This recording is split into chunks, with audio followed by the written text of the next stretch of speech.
За тиждень буде в нас Великдень. В церквах освятили вербу. Це свято життя, вербна неділя.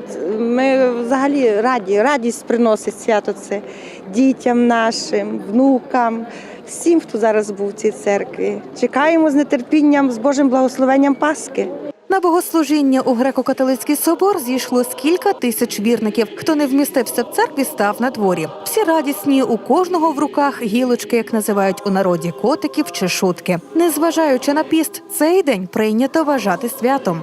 Ісус Христос входить в Єрусалим на жреб'яти і стелять перед ним квіти, зато ми і квіти, пальми даємо, а й свою одяг. Радість велика, бо Христос наш Спаситель. Наші предки здавна вірили, освячена в церкві верба має цілющі властивості. За традицією, кілька освячених гілок садили на городі, щоб росла Богові на славу, а нам, людям, на вжиток. Решту несли до хати і ставили на покутті під образами. Китиці свяченої верби сипали і у стайні, аби худоба велася, кидали у став, щоб риба плодилася. Деяких прикмет дотримуються і сьогодні. Знаю, бабки розказували, що коли погода погана, коли гримить, то треба палити оту віточку, і тоді і не так страшно, і якби таке повір'я.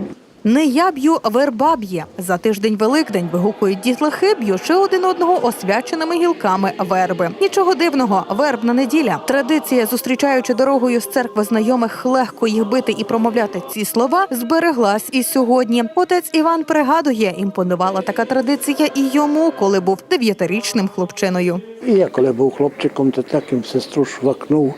Нас шутку називали це діло, але приносила то радість. І вона не плакала, але з улипкою засміялася. Та й ви радісно один другого поздоровте із цими неділю ветків, радістю. Най буде це благословенне ім'я Господне.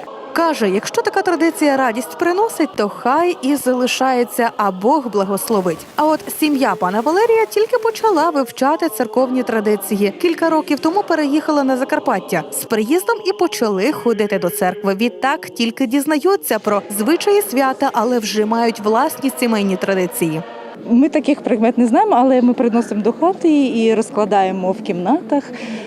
Хто не був в цю неділю в церкві, намагаємося дати гілочку, щоб їх теж життя тривало в них, освітляло, розкривалось. І хоч вербна неділя свято, коли люди святкують вхід Ісуса Христа у Єрусалим, не варто забувати – попереду Страсний тиждень. Духовні отці кажуть, цей тиждень варто обмежити себе у гулянках, концертах і не скупитись на молитву. Адже за тиждень Великдень і святкувати Воскресіння Господнє треба із чистою душею та тілом.